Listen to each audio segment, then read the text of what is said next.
Nehemías capítulo 10. Vamos a continuar en la serie expositiva del libro de Nehemías, de Esdras Nehemías. Cuando hablamos de predicación expositiva, lo que estamos hablando es de exponer el texto, de exponer la intención del autor, la intención de Dios, que nos hable Él a través de su palabra. No vamos al texto trayendo nuestras ideas para hacer que la Biblia diga lo que nosotros queremos que diga, sino vamos al texto para descubrir lo que Dios quiere hablarnos, para extraer del texto la verdad de Dios para nosotros. Lo que vamos a ver en este capítulo 10 de Nehemías, el título de este sermón es Hacedores de la palabra de Dios. Hacedores de la palabra de Dios. ¿Sí? Y el mensaje de este sermón es que el compromiso de obediencia a la palabra de Dios, que es lo que nos muestra el texto, un compromiso de obedecer la palabra de Dios, debe ser el resultado de una renovación espiritual. El compromiso de obediencia a la palabra de Dios debe ser el resultado de una renovación espiritual. Entonces vamos a leer el texto, si me acompañan en sus Biblias. Nehemías capítulo 10. Dice así la palabra de nuestro Dios. Vamos a estar leyendo desde el versículo 38 del capítulo 9. Dice así el texto. A causa de todo esto, ¿qué es todo esto? Todo lo anterior que hemos visto, capítulo 9, capítulo 8. A causa de todo esto, nosotros hacemos un pacto fiel por escrito, y en el documento sellado están los nombres de nuestros jefes, nuestros levitas y nuestros sacerdotes. Yo estoy leyendo de la versión Nueva Biblia de las Américas.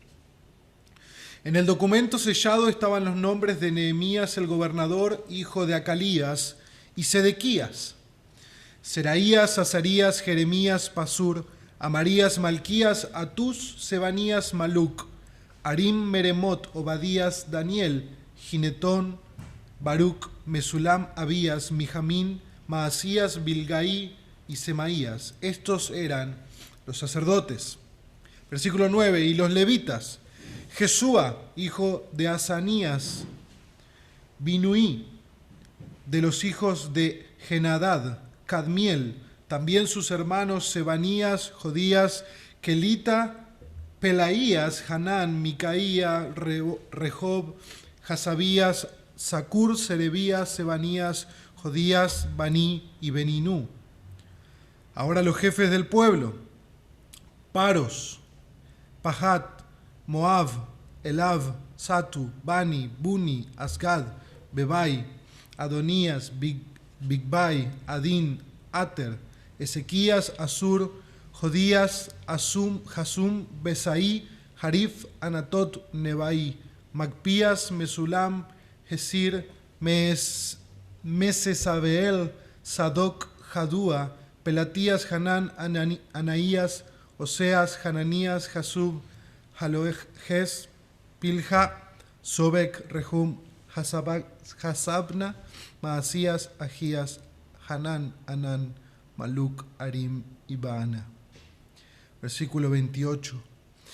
Y el resto del pueblo, los sacerdotes, los levitas, los porteros, los cantores, los sirvientes del templo y todos los que se han apartado de los pueblos de las tierras para aceptar la ley de Dios, también sus mujeres, sus hijos y sus hijas y todos los que tienen conocimiento y entendimiento, se adhieren a sus parientes, sus nobles, y acá viene el punto del asunto, y toman sobre sí un voto y un juramento de andar en la ley de Dios que fue dada por medio de Moisés, siervo de Dios, y de guardar y cumplir todos los mandamientos de Dios nuestro Señor, y sus ordenanzas y sus estatutos.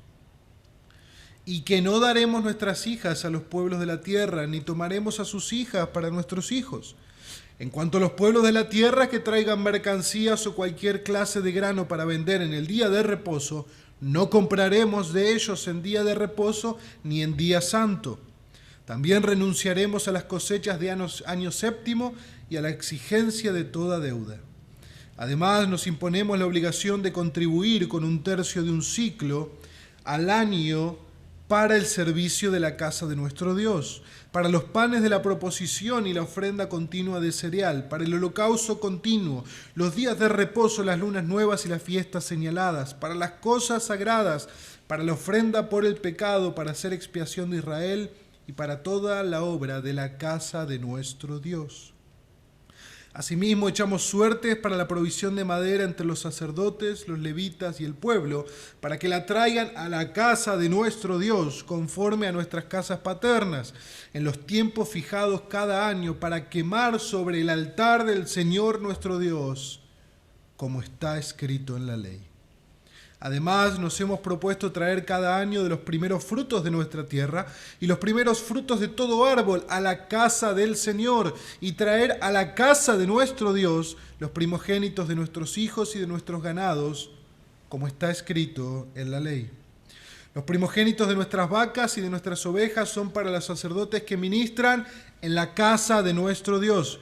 También traeremos las primicias de nuestra harina y nuestras ofrendas del fruto de todo árbol, del vino nuevo y del aceite para los sacerdotes, a las cámaras de la casa de nuestro Dios. Y el diezmo de nuestras cosechas a los levitas, porque los levitas son los que reciben los diezmos en todas las ciudades donde trabajamos. Versículo 38. Y un sacerdote, hijo de Aarón, estará con los levitas cuando los levitas reciban los diezmos, y los levitas llevarán la 10ª parte de los diezmos a la casa de nuestro Dios, a las cámaras del almacén. Porque los israelitas y los hijos de Leví llevan la contribución de cereal, del vino nuevo y del aceite a las cámaras. Allí están los utensilios del santuario, los sacerdotes que ministran, los porteros y los cantores. Así no descuidaremos la casa de nuestro Dios. Oramos. Bendito Dios, queremos pedirte en este momento de tu gracia, Señor, en abundancia para cada uno de nosotros, para comprender tu palabra. Yo te ruego que me ayudes con tu Espíritu Santo para poder ser claro y sencillo, Señor. Ayúdanos a comprender lo que no podemos comprender simplemente con nuestras mentes. Ayuda a que esto permee nuestros corazones. Ayúdanos a vivir un compromiso de obediencia que nace de una obra de tu Espíritu en nuestros corazones. Te lo pedimos en el nombre de Jesús. Amén y amén. Un hombre grande está arreglando la vereda de su casa, la entrada de su casa, y coloca concreto fresco por toda la zona, esperando que ese concreto seque para poder continuar con su trabajo. Pero resulta que uno de los niños del vecindario andaba también en la calle y no tuvo mejor idea que pasar a dejar sus marcas por el concreto. Cuando este hombre lo vio, se enojó, se molestó con el niño y entró furioso a su casa. A lo que su esposa le respondió: querido, siempre me dijiste que amabas a los niños de este barrio. A lo que el hombre le contesta: yo dije que los amaba en abstracto, pero no en concreto, en un juego de palabras. Esto que pasaba, esta dicotomía, a veces nosotros también lo vivimos como creyentes. La idea de que amamos la verdad de Dios, amamos la palabra de Dios, amamos los mandamientos del Señor y sus ordenanzas en lo abstracto. Pero otra cosa es en concreto.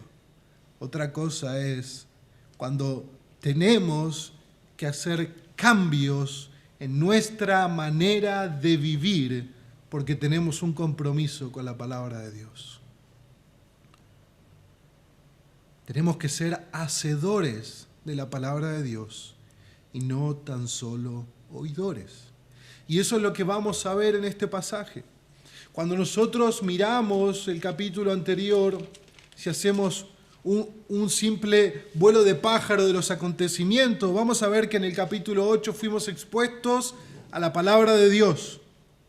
La palabra de Dios fue algo que penetró el corazón del pueblo de Israel, tanto que ellos lloraban al escuchar las palabras de Dios, estaban atentos a la palabra de Dios. En el capítulo 9 nosotros vimos que el pueblo viene en confesión y arrepentimiento.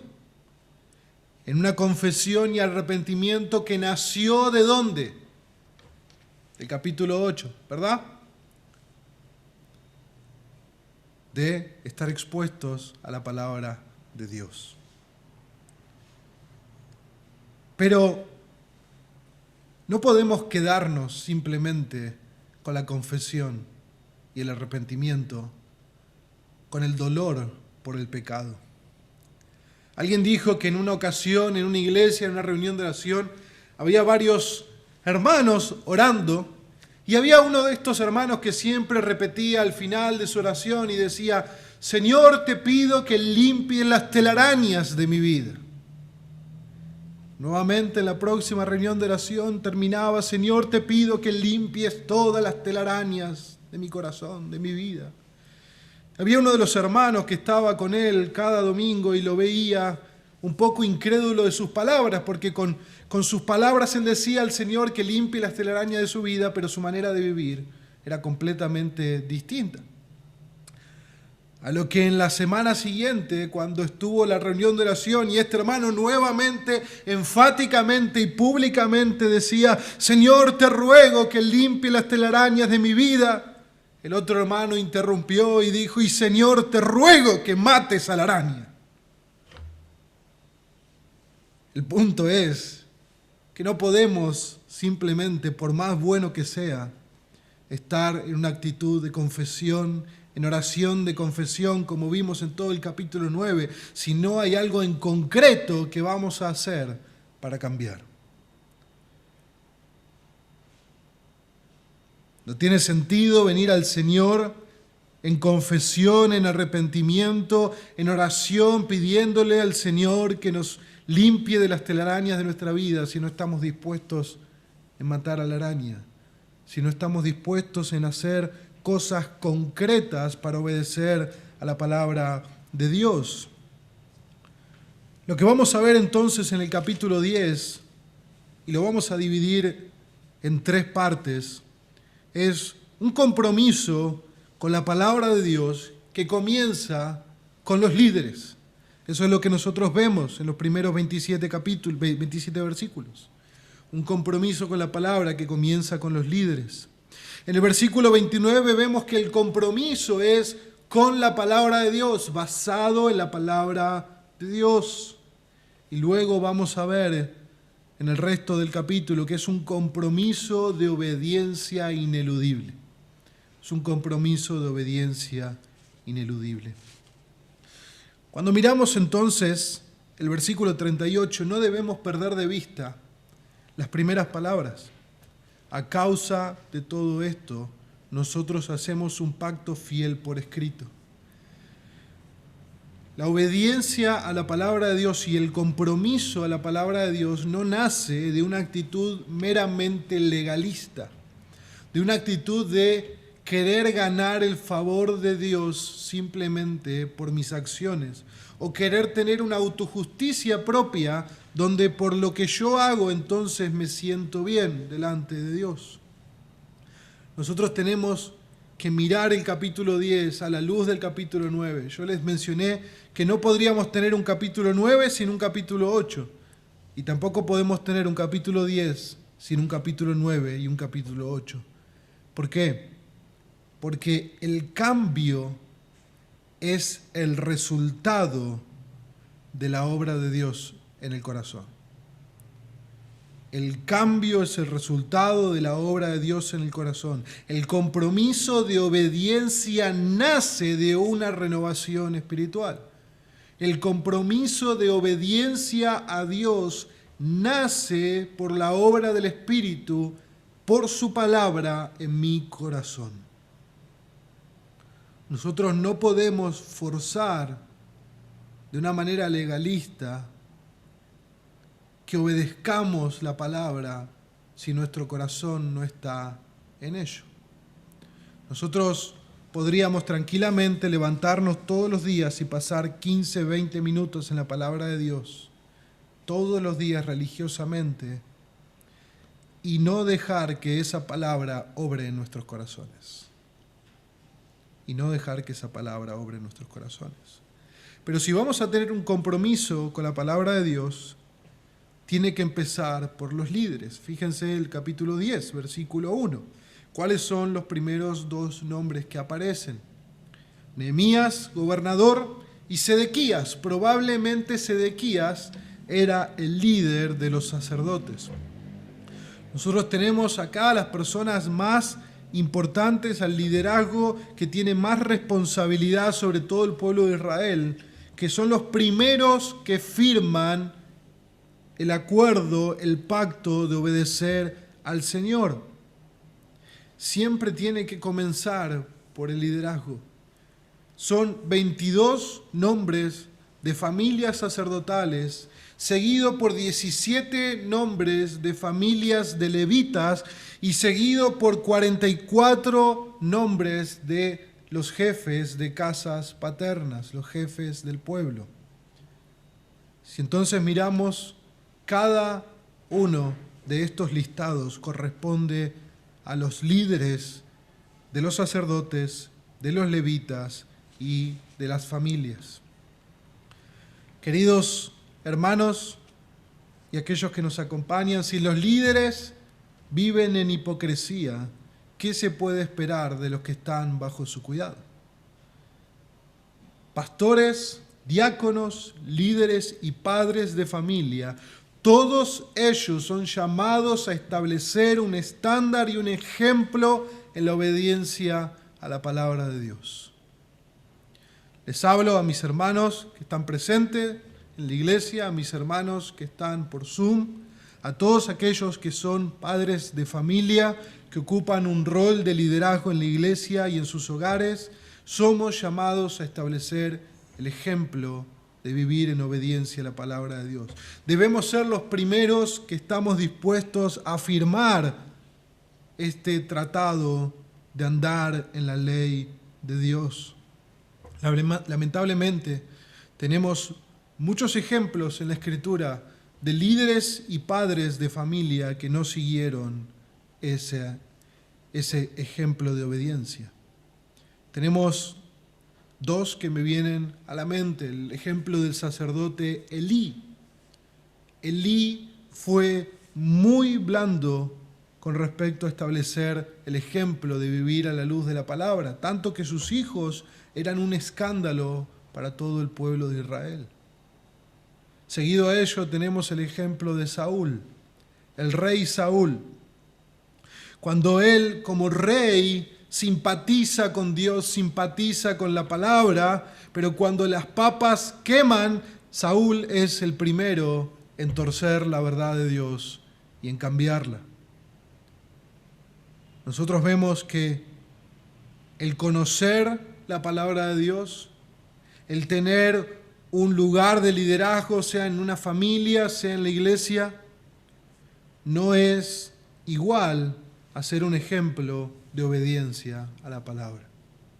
Somos llamados a ser ejemplos de obediencia en la palabra de Dios. Somos llamados a guiar nuestros hogares en las Escrituras. Somos llamados a guiar a la iglesia en la palabra de Dios, estableciendo un ejemplo. No perfecto, porque solamente hay un héroe en la historia y ese es Cristo, pero sí un ejemplo de obediencia, un ejemplo de un compromiso con la palabra de Dios que nace de un corazón que ha sido renovado por el Espíritu. Lo que vamos a ver entonces a partir del versículo 29 es el compromiso que hay con la palabra de Dios. Miren conmigo en sus Biblias. Dice, y toman sobre sí un voto y un juramento de andar en la ley de Dios que fue dada por medio de Moisés, siervo de Dios, y de guardar y cumplir todos los mandamientos de Dios nuestro Señor y sus ordenanzas y sus estatutos. Dice un nuevo diccionario de la Biblia, los pensamientos y mandamientos de Dios son el camino por donde el hombre debe andar.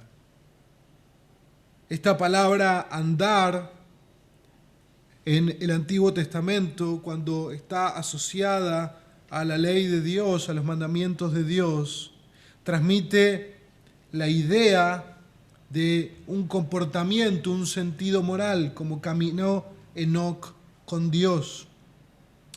Dios le dijo a Abraham, dice el diccionario de la Biblia, anda delante de mí y ser perfecto. El Nuevo Testamento se refiere en ocasiones a la vida pasada del creyente, diciendo que se comportaban de una manera muy negativa, andaban conforme a la carne, Romanos 8:1, y siguiendo la corriente de este mundo, Efesios 2:2. Pero una vez redimidos por Cristo se les exhorta, andad en el Espíritu, Gálatas 5:16. Han de tener un comportamiento que sea digno de la vocación con que fueron llamados, Efesios 4:1. Todos nosotros estamos andando, o estamos andando en la ley de Dios, estamos andando en la palabra de Dios, o estamos andando en el pecado, en la carne, como aquel hombre bienaventurado del Salmo 1 que había evitado el camino de los pecadores. O estamos en el camino de los pecadores, en el consejo de los malvados, o estamos andando en la ley del Señor, en la palabra de Dios y con el consejo de Dios. Deuteronomio 8:6 dice, guardarás pues los mandamientos del Señor tu Dios para andar en sus caminos y para temerlo. Deuteronomio 13:4 dice, en pos del Señor tu Dios ustedes andarán y a Él temerán. Guardarán sus mandamientos, escucharán su voz, les servirán y a Él se unirán. Podríamos seguir con una lista muy larga del Antiguo Testamento cuando se le llama al pueblo de Dios en andar en los caminos de Dios, andar en la palabra de Dios. Quiere decir que desde que me levanto hasta que me acuesto, mi vida es guiada y establecida por los principios de la palabra de Dios y buscando andar en el temor de Dios, caminar en la ley del Señor, guardar sus mandamientos, obedecer su palabra. Por eso leíamos Santiago, capítulo 1. Debemos ser hacedores de la palabra de Dios, no oidores que se olvidan. Cuando Saúl le escuchaba a Samuel, él estaba muy de acuerdo con todo lo que Samuel le decía. Pero a la hora de la verdad, Saúl no temía al Señor. Temía más al pueblo, temía más perder su reinado, perder su posición, que obedecer al Señor. Pero tenemos ejemplos de reyes piadosos que hicieron este mismo pacto de volver a la ley del Señor. Es importante también recordar y mencionar que cuando estamos hablando de un voto y un juramento, en algunas versiones habla de una protesta. La idea es un compromiso que se hace delante del Señor de obedecer de cara a Dios y protestando ante Dios o jurando ante Dios que Él decida luego castigarnos si no hemos obedecido. Debemos nuevamente setear nuestra mente en dónde estamos parados en la Escritura. Cuando estamos en Nehemías 10, estamos en el antiguo pacto, estamos en un pacto que tiene que ver con la obediencia del pueblo, con el acatamiento del pueblo a la ley del Señor. Y cuando recordamos Deuteronomio 28, vemos los dos montes, el uno de la bendición, el otro de la maldición. Si obedeces, serás bendecido.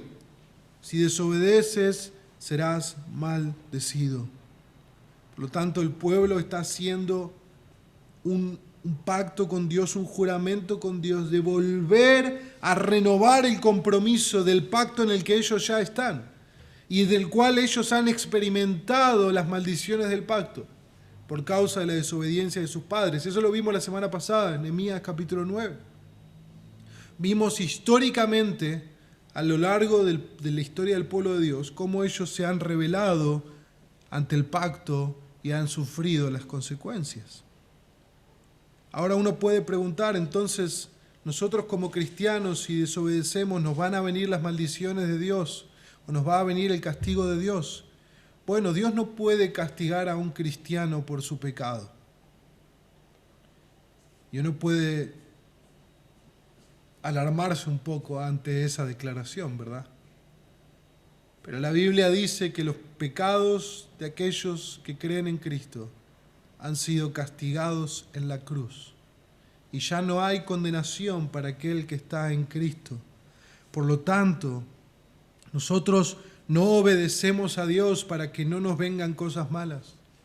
No obedecemos a Dios para ganar su favor. No obedecemos a Dios para que Él nos perdone. No obedecemos a Dios para que Él nos bendiga. Obedecemos a Dios porque Él ha cambiado el centro de nuestra vida. Él ha cambiado nuestro corazón y ahora le amamos. Amamos a Cristo, amamos a Dios, amamos su palabra y nos deleitamos en vivir para Él. Es el compromiso de una obediencia a la palabra de Dios que es resultado de una renovación espiritual. No debemos poner nunca el carro delante del caballo. Debemos entender cómo funciona la vida cristiana.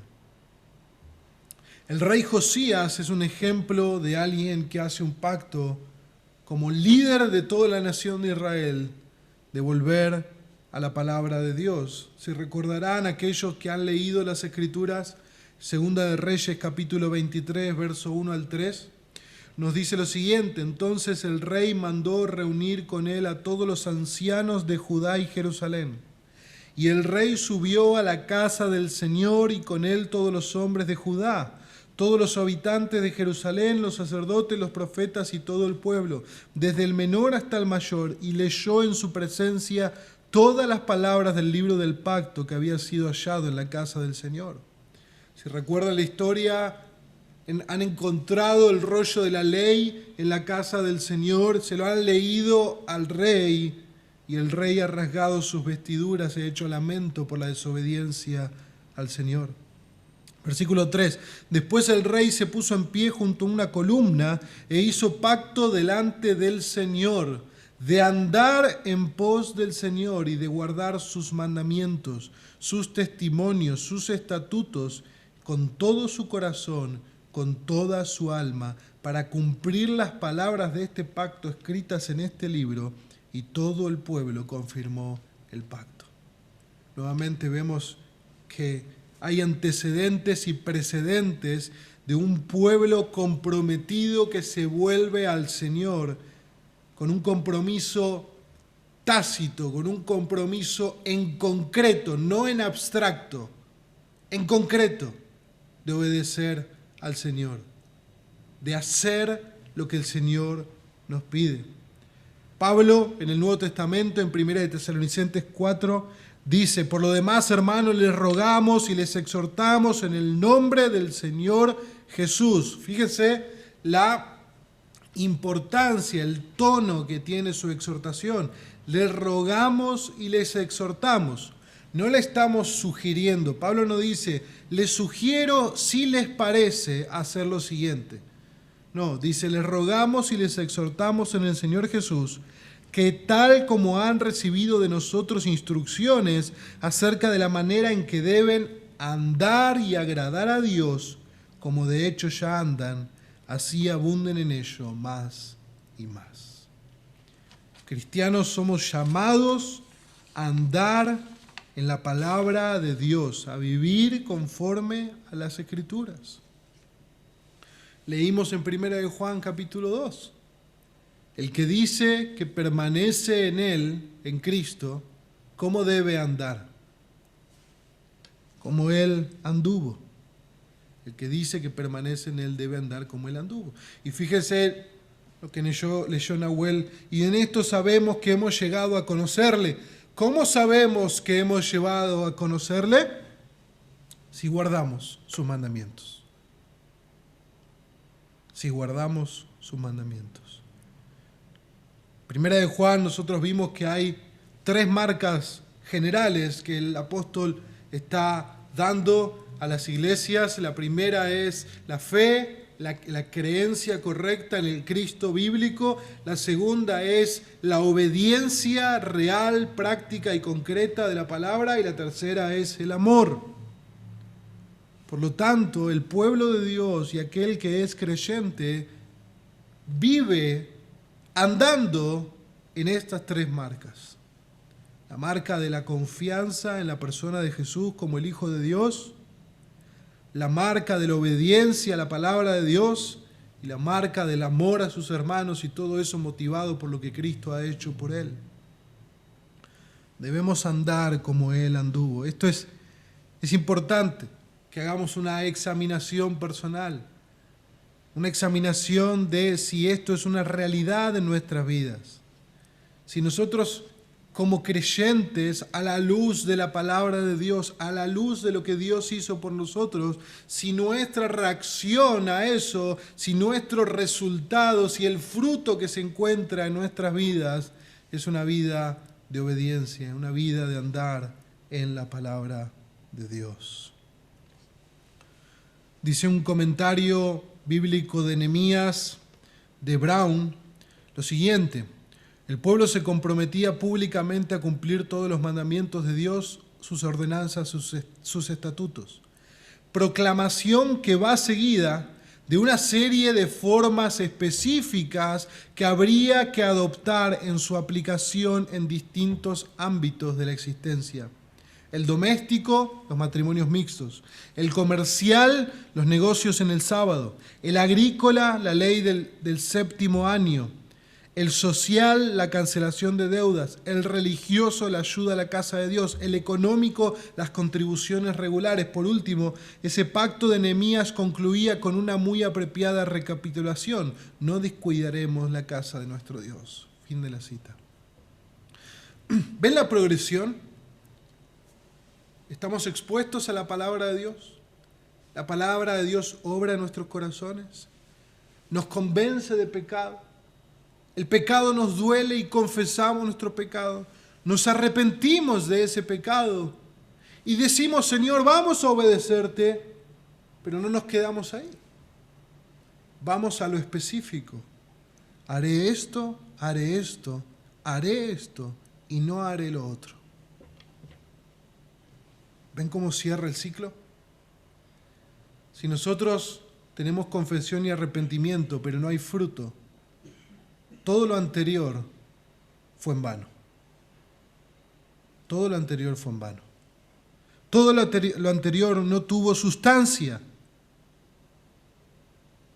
Por eso, a partir del versículo 30 hasta el versículo 39, lo que nosotros vemos son compromisos de obediencia concreta. Desde Nehemías hasta el último que podía entender y comprender lo que estaba pasando. Los niños también pueden obedecer a Dios, motivados por lo que Dios hizo por ellos.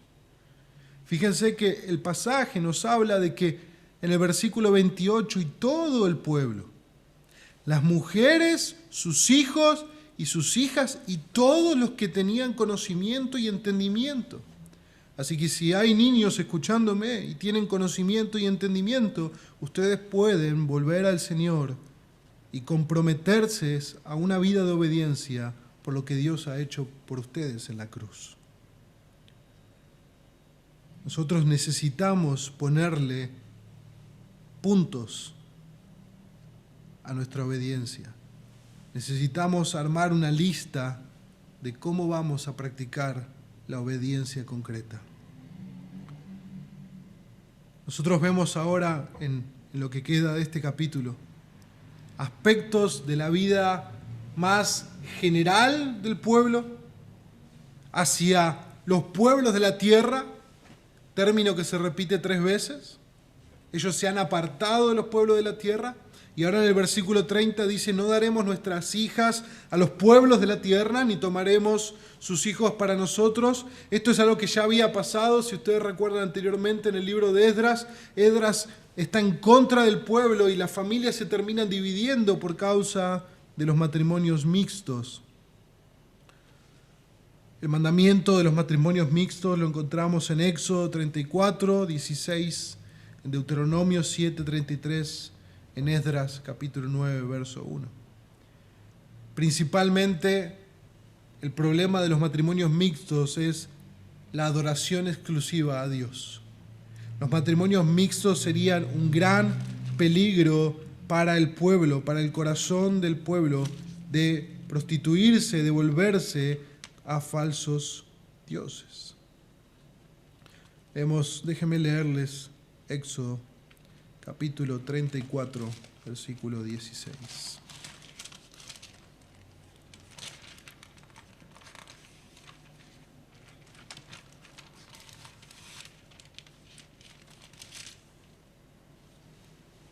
Dice así: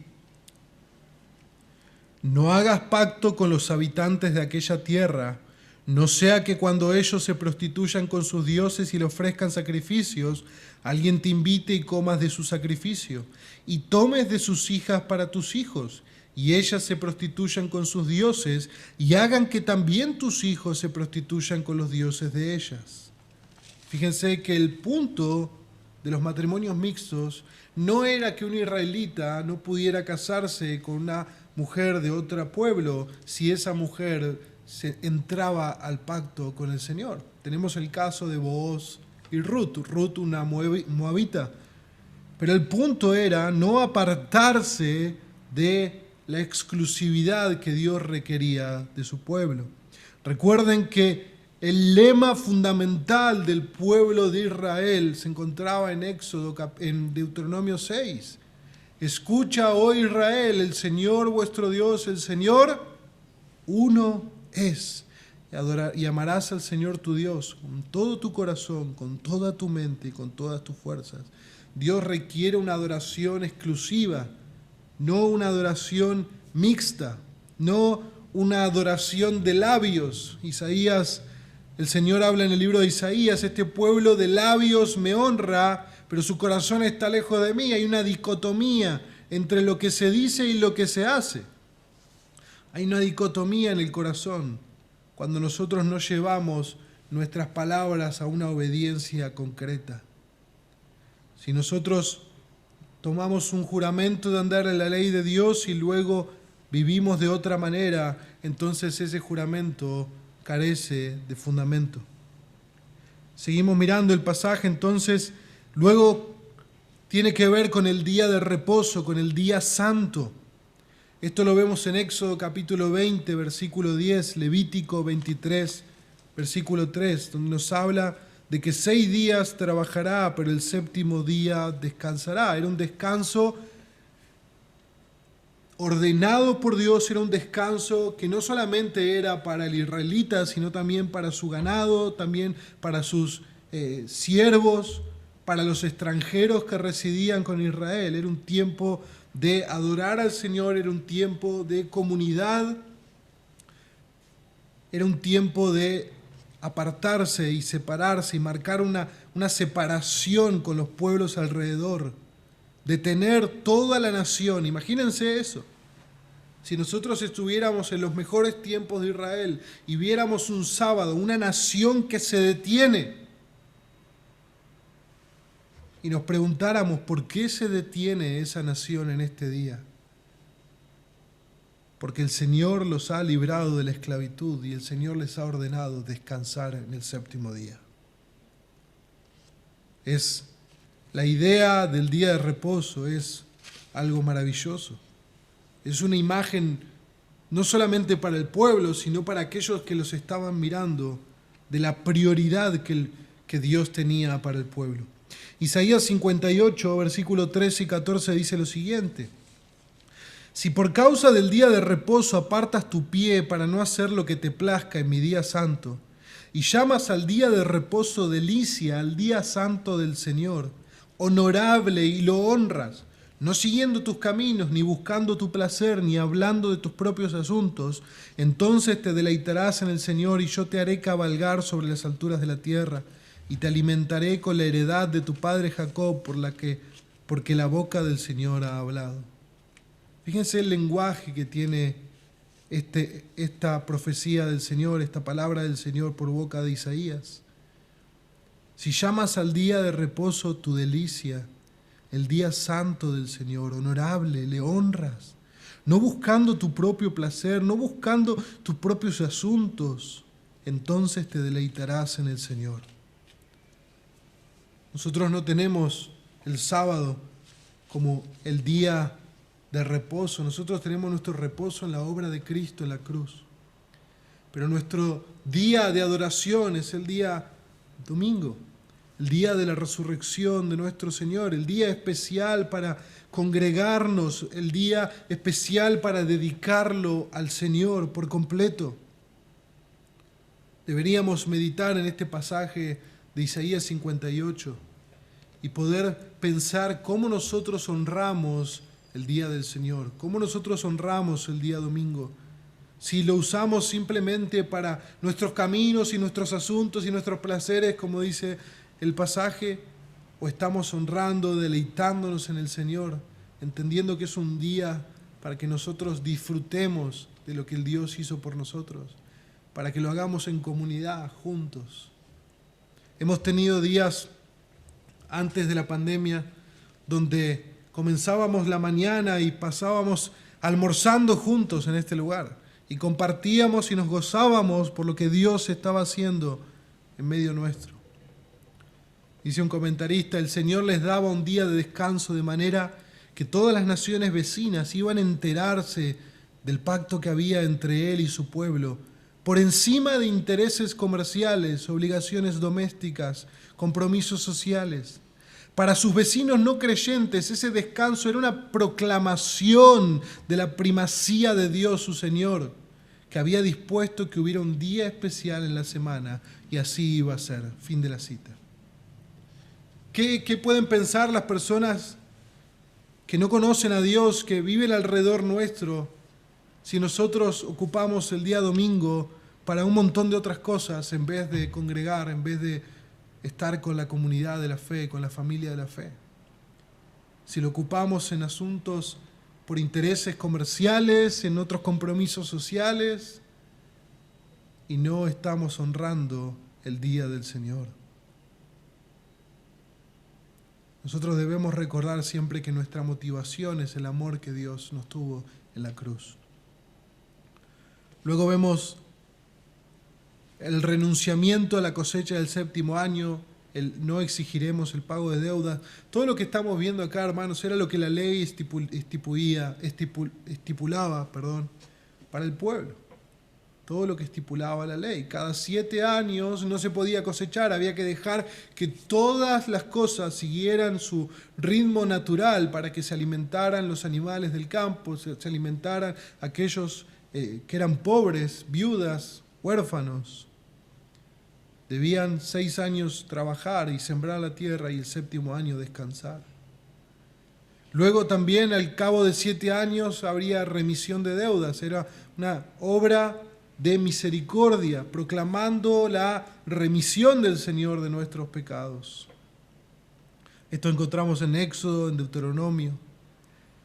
Pero luego avanzando, a partir del versículo 32 al 39, lo que tenemos es un compromiso continuo de apoyar la obra de Dios.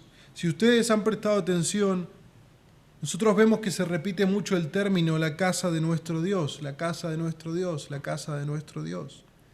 La idea es que, por un lado, nosotros tenemos el pueblo asumiendo un compromiso que tiene que ver con los pueblos de la tierra, hacia afuera, externo, pero luego hay un compromiso con la casa de Dios. Recordemos que la casa de Dios, el templo, y todo lo que tiene que ver con el templo era el centro de la vida espiritual de Israel, el centro de la adoración, el centro de la redención, de la expiación de pecados, era el lugar de comunión con Dios. Nosotros No tenemos ahora un lugar de comunión con Dios físico, sino que, como dice Jesús en Juan 4, el Padre busca adoradores que le adoren en espíritu y en verdad. Ya no es ni en Jerusalén ni en los montes de Samaria que se adorará al Señor, sino a partir de un corazón regenerado. Ahora el templo de Dios es su iglesia. Somos el templo de Dios. Por lo tanto, nosotros nos enfocamos no en el templo, sino en nuestra vida espiritual, individual y colectiva como pueblo de Dios. Fíjense que hay toda una lista de las provisiones que se van a dar, porque el templo y su funcionamiento tenía que ser sostenido por el pueblo. El templo, los sacerdotes, los levitas y todas las actividades del templo requerían ser sostenidas por el pueblo.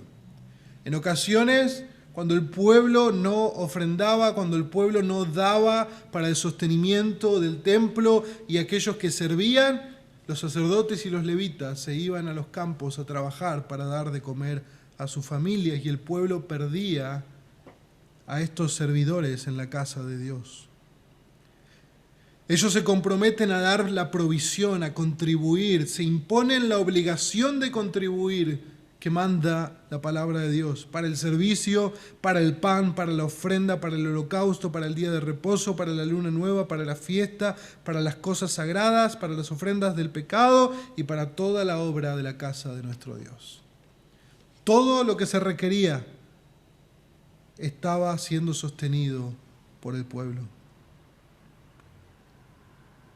Más adelante lo que nosotros vemos es que el sostén se enfoca en los sacerdotes y los levitas a partir del versículo 37. Para sostener a los sacerdotes, a los levitas, para mantener encendido el fuego del altar. El fuego del altar de Dios, donde se ofrecían los sacrificios, era un fuego que la ley mandaba que nunca debía apagarse. Y la provisión de madera para ese altar era del pueblo. El pueblo debía organizarse y enviar la provisión de madera para el altar, para que continuamente haya fuego. Iban a dar las primicias de la cosecha, las primicias del ganado, las primicias de los primogénitos, los primeros frutos de todo esto. A partir del Éxodo nosotros recordamos que los primogénitos debían ser redimidos, debían ser intercambiados por un animal para poder ser, recuperados por las familias.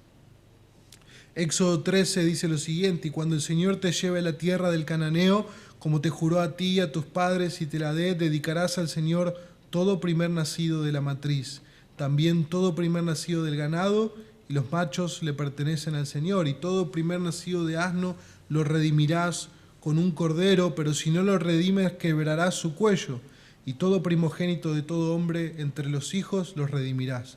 Proverbios 3:9 dice: honra al Señor con tus bienes y con las primicias de todos tus frutos, entonces tus graneros se llenarán con abundancia y tus lagares rebosarán de mosto.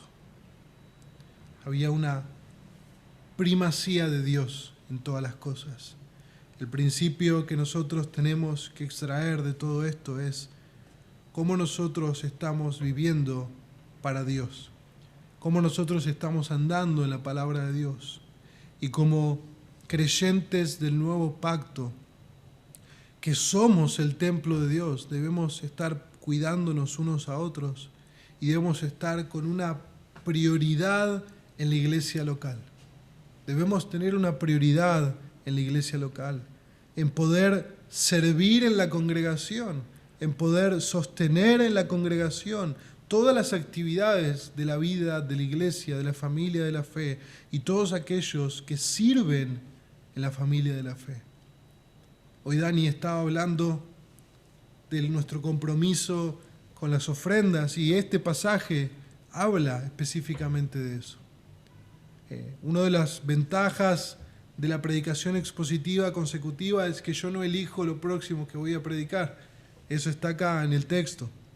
Por lo tanto, es una exhortación de Dios a que nosotros hagamos el compromiso de poder contribuir con la familia de la fe, de poder contribuir con la obra del Señor, de apoyar la obra del Señor de una manera práctica, de una manera real y concreta.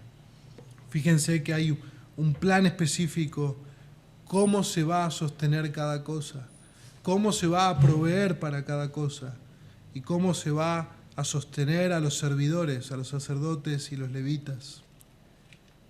Esto lo podemos encontrar también en el Nuevo Testamento, 1 Corintios 9, versículos 6 al 14, la idea de Pablo hablando acerca de esto. Dice el pasaje: ¿quién ha servido alguna vez como soldado a sus propias expensas? ¿Quién planta una viña y no come de su fruto? ¿O quién cuida un rebaño y no bebe de la leche del rebaño? ¿Acaso digo esto según el juicio humano? ¿No dice también la ley esto mismo? Pues en la ley de Moisés está escrito: no pondrás bozal al buey cuando trilla. ¿Acaso le preocupan a Dios los bueyes o lo dice por nosotros? Sí, se escribió por nosotros, porque el que ara debe arar con esperanza y el que trilla debe trillar con la esperanza de recibir de la cosecha. Si en ustedes sembramos lo espiritual, ¿será demasiado que de ustedes cosechemos lo material? Si otros tienen este derecho sobre ustedes, ¿no lo tenemos aún más nosotros? Sin embargo, no hemos usado este derecho, sino que sufrimos todo para no causar estorbo al Evangelio de Cristo. ¿No saben que los que desempeñan los servicios sagrados comen la comida del templo y los que regularmente sirven al altar del altar reciben su parte? Así también ordeno del Señor que los que proclaman el Evangelio vivan del Evangelio. Fin de la cita. Encontramos en 1 Corintios capítulo 9. Hermanos, nosotros sabemos que el falso evangelio de la prosperidad ha hecho estragos en cuanto a la ofrenda, en cuanto al dinero que se da para la obra del Señor. Pero no deja de ser todo el consejo de Dios cuando lo predicamos fielmente. La iglesia local tiene la obligación de sostener a sus pastores, tiene la obligación de sostener la obra de Dios, el avance de la obra de Dios, de sostener misioneros, de sostener nuevas plantaciones de iglesia, de sostener la obra que se hace en las instalaciones del edificio, de sostenerse los unos a los otros cuando hay hermanos en necesidad. Hay muchas otras mandamientos o de unos a otros que debemos practicar. No debemos descuidar la casa del Señor. Así termina nuestro pasaje. Debemos reflexionar en el pacto que nosotros hemos hecho como miembros de esta iglesia. Si ustedes recuerdan, el pacto de membresía es muy parecido a esto, ¿verdad? Cuando nosotros pasamos y firmamos que nos comprometemos a hacer lo que la palabra nos manda. Sería bueno que en este día podamos cada uno de nosotros repasar el pacto de membresía, repasar a lo que nos hemos comprometido como miembros de la iglesia local, a no dejar de congregarnos como algunos tienen por costumbre, a orar unos por otros, a sostener a la congregación, a ser fieles con nuestras ofrendas, a someternos a los ancianos de la iglesia, a disciplinar el pecado en medio nuestro. Hermanos, este es un nuevo comienzo en Nehemías 10. El pueblo ha pecado en muchas cosas y ahora se compromete a obedecer. Yo no sé en qué cosas cada uno de nosotros ha pecado, en qué cosas ha descuidado la casa de Dios, en qué disciplinas ha descuidado su relación con Cristo, en qué disciplinas ha descuidado su relación con los hermanos. No lo sé, el Señor lo sabe. Y el Señor nos mostrará a cada uno de nosotros. Pero debemos tener esto presente. Dios es lo primero. Y nosotros debemos darle la primacía en nuestras vidas al Señor. Y darle la primacía de nuestras vidas al Señor tiene muchísimo que ver en el lugar que le damos a la iglesia local. Porque en la iglesia local, que es el templo de Dios, es donde nosotros vivimos la vida cristiana, donde nosotros adoramos corporativamente, donde nosotros nos amamos y nos cuidamos unos a otros. Debemos reflexionar si estamos descuidando o no la casa de nuestro Dios. Si estamos viviendo cada uno para diferentes caminos y no estamos andando en lo que el Señor nos manda. Hermanos, tenemos todo el Nuevo Testamento, tantas cartas en el Nuevo Testamento que nos hablan de la vida de la iglesia. Si nosotros no estamos haciendo un compromiso de obediencia concreto en cambiar cosas de nuestra vida, entonces nosotros no estamos andando y caminando en la palabra del Señor. Si no estoy congregándome, hacer el compromiso de nunca más faltar, de nunca más perderme una reunión de Zoom, de nunca más perderme la oportunidad de congregar cuando sea presencial. Si yo estoy faltando en tener comunión con mis hermanos, hacer el compromiso, voy a llamar a mis hermanos, me voy a unir a grupos pequeños.